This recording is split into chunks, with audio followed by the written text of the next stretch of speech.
السلام عليكم ورحمة الله وبركاته. الحمد لله الذي نحمده ونستعينه ونستغفره ونؤمن به ونتوكل عليه أما بعد. அன்பிற்குரிய அல்லாஹ்வின் நல்லடியார்களே, அன்பு சகோதரர்களே, நாம் தொடர்ச்சியாக பார்த்து வரக்கூடிய துஆக்களினுடைய திக்ருகளினுடைய தொகுப்பில் இன்று நாம் பார்க்க இருக்கின்ற விடயம் என்னவென்றால், நபி மூசா அலைஹிஸ்ஸலாம் அவர்கள் ஓதிய மிகவும் அற்புதமான ஒரு துஆ. நாம் காலையில் இந்த துஆவை ஓதினால் அல்லாஹ் மாலையை அடைவதற்குள் நம்முடைய அனைத்து தேவைகளையும் பூர்த்தி செய்து தருகின்றான். நம்முடைய எல்லா விடயங்களையும் அல்லாஹ் சீராக்குகின்றான்.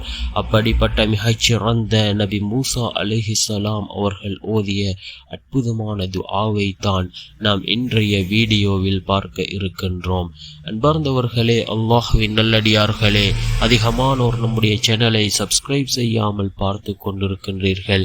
நீங்கள் சப்ஸ்கிரைப் செய்து லைக்கிடுவதன் மூலமாக நமது சேனலில் உள்ள வீடியோக்கள் இன்னும் பல சகோதரர்களுக்கு கொண்டு போய் சேர்க்கப்படும். அவர்கள் அதனை பார்த்து பயனடைந்தால் அதற்குரிய கூலியை அல்லாஹ் உங்களுக்கும் வழங்குவான்.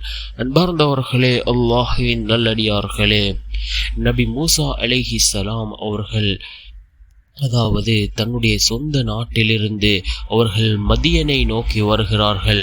மதியனை நோக்கி வரக்கூடிய நேரத்திலே அவர்களிடத்திலே ஒன்றுமே இருக்கவில்லை. அதாவது சொந்த தொழில் இருக்கவில்லை, தங்குவதற்கு இடமில்லை, அதே போன்று அவர்கள் திருமணமும் முடித்திருக்கவில்லை. இவ்வாறு உணவில்லாமல் நபி மூசா அலைஹிஸ்ஸலாம் அவர்கள் மதியனை நோக்கி வருகிறார்கள். அவருடைய சொந்த நாடான மிஸ்ரிலிருந்து மதியனை நோக்கி வருகிறார்கள். அந்த நேரத்திலே தான் நபி மூசா அலைஹிஸ்ஸலாம் அவர்கள் இந்த துஆவை அல்லாஹ்விடத்திலே கேட்கிறார்கள். அல்லாஹ் தன்னுடைய குர்ஆனிலே இந்த துஆவை குறிப்பிடுகின்றான். நபி மூசா அலைஹிஸ்ஸலாம் அவர்கள் இந்த துஆவை ஓதினார்கள். அல்லாஹ் 4 விதமான பாக்கியங்களை நபி மூசா அலைஹிஸ்ஸலாம் அவர்களுக்கு அல்லாஹ் கொடுத்தான். 4 தேவைகளை அல்லாஹ் பூர்த்தி செய்து கொடுத்தான். காலையில் ஓதினார்கள், மாலையை அடைவதற்குள் அவர்களுடைய தேவைகள் பூர்த்தியாக விட்டது.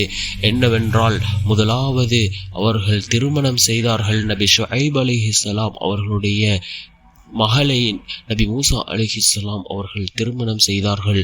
இரண்டாவது, அவருக்கு தங்குவதற்கான இடம் கிடைத்து விட்டது. மூன்றாவது, நபி மூசா அலைஹிஸ்ஸலாம் அவர்களுக்கு ஒரு வேலை கிடைத்து விட்டது. அதே போன்று உணவு கிடைத்து விட்டது. இவ்வாறு அனைத்து விடயங்களையும் அல்லாஹ் அமைத்து கொடுத்தான் இந்த துஆவை ஓதுவதன் மூலமாக. என்ன துஆவை நபி மூசா அலைஹிஸ்ஸலாம் அவர்கள் ஓதினார்கள் என்றால், ரப்பி இன்னி லிமா அன்ஸல்த இலைய மின் கைரின் ஃபகீர், ரப்பி இன்னி லிமா அன்ஸல்த இலைய மின் கைரின் ஃபகீர். யா அல்லாஹ், நீ வழங்கக்கூடிய எல்லா நலவுகளிலும் நான் தேவையுள்ளவனாக இருக்கின்றேன் என்று பொருள்படக்கூடிய இந்த அற்புதமான துஆவை தான் நபி மூசா அலைஹிஸ்ஸலாம் அவர்கள் கேட்டார்கள். மாலையை அடைவதற்குள் அல்லாஹ் அவர்களுடைய தேவைகளை பூர்த்தி செய்து கொடுத்தான். அன்பார்ந்தவர்களே, அல்லாஹ்வின் நல்லடியார்களே, நாமும் இந்த துஆவை ஓதுவோம். நிச்சயமாக அல்லாஹ் நம்முடைய தேவைகளையும் பூர்த்தி செய்து தருவோம்.